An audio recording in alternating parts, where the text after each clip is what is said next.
Just want to briefly go over some items related to organizational ethics. Each organization needs to have a written code of ethics that is adhered to or embodied by the members of the organization.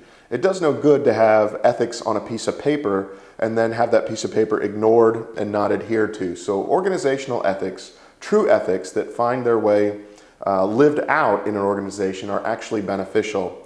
Now, organizational ethics apply to healthcare and to other businesses as well, and so I'm going to keep this overview generic, but there are specific applications to any organization. So basically, an organizational ethic is a value system that is at work in a particular organization. Each organization should have a value system that is clearly spelled out and that is adhered to.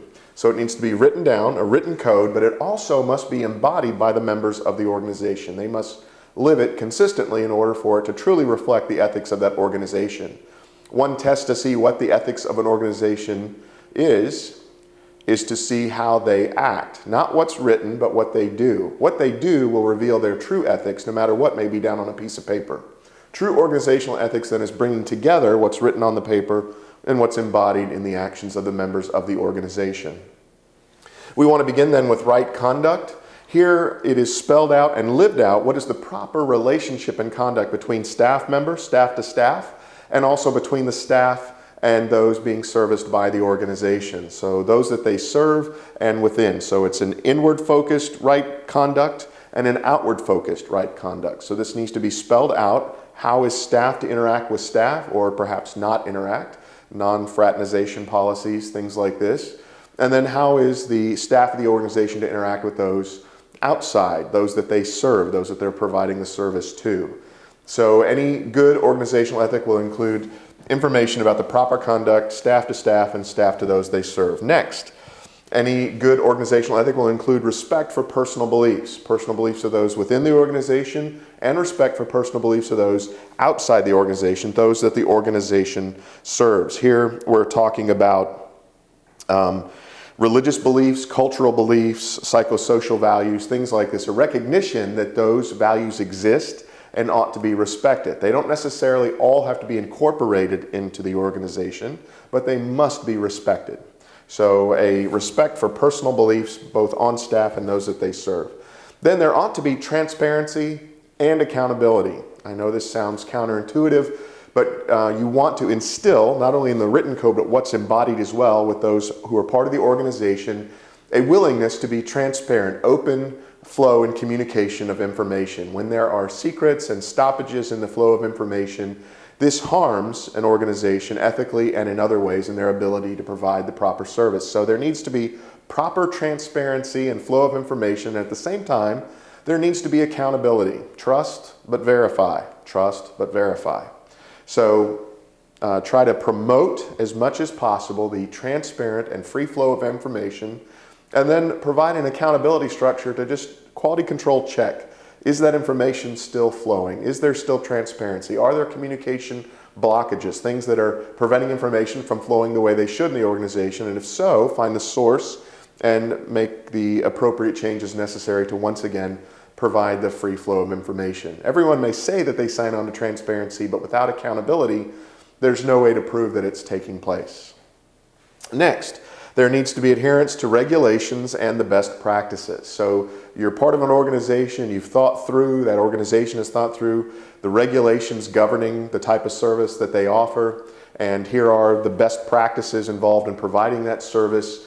There needs to be adherence to those regulations and those best practices, because where the best practice and the regulations are not adhered to, then there will be a consequent negative reaction, more than likely, both within the organization and in the service that it provides. What I mean by this is if there's one or several people who are part of the organization who say, I know what the regulations say, I know what they say the best practice is, but I think this is best. And they haven't bothered to go to those in authority in the organization and say, look, I'd like to see some changes. What do you all think about trying it this way, so that they have the opportunity to look at it and go, you know what? That's a good idea. Let's implement that. They just on their own say, I'm going to do what I'm going to do. And when that happens, then you have everyone doing what's right in their own eyes, basically, and there's no cohesiveness, no structure, no way to make sure that you as an organization are doing what you've promised to do. You've got everyone just making up their own mind. So A written down and adhered to code of ethics involves regulations and best practices. Here's how we do what we do, and it makes organizations successful. You also ought to include something, some mechanism, some way for people to feel free to come forward with suggestions, improvements, things like that from the bottom up, so that there might be actually a better way of doing it, and then you would rewrite the code and reteach the regulations and the best practices, and that might help people a great deal. So there needs to be a basic adherence to the regulations and the best practices. Next, there needs to be leadership within the organization without fear or intimidation. If you're going to have a proper organizational ethic will include appropriate leadership that does not lead by fear or intimidation. People do not work well under fear and intimidation. There needs to be leadership, but it should not be leadership based in fear or intimidation. It should be leadership that respects those under that authority, that trusts them, that works with them, and that promotes unity and cohesiveness and a forward movement and face in that regard. So leadership without fear and without intimidation.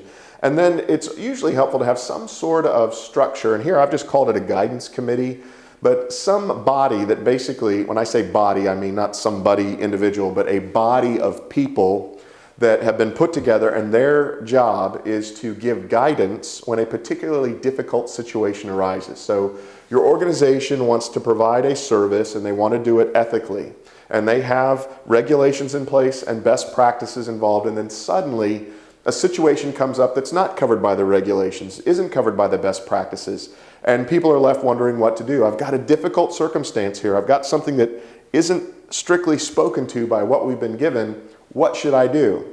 And you shouldn't just leave it up to the individual. You shouldn't just kick it upstairs. It's helpful to have built into the organization a guidance committee, some sort of structured group that can take those difficult cases, think through them, and then provide appropriate guidance to the person who's asked for it, or the department that's asked for it. So these are just some of the things that ought to be thought through in terms of organizational ethics. As I say, this applies in healthcare situations and to all sorts of other situations. Any organization ought to have a written code that is also embodied or lived out by the members of the organization. And it includes things like this and other matters as well. Like I said, this has just been an overview. If you'd like to learn more about this and related matters, there's a link underneath this video that you can click on that'll take you to a website that contains that information. And while you're there, on that website, you'll find a link to an ebook that's ready for immediate download.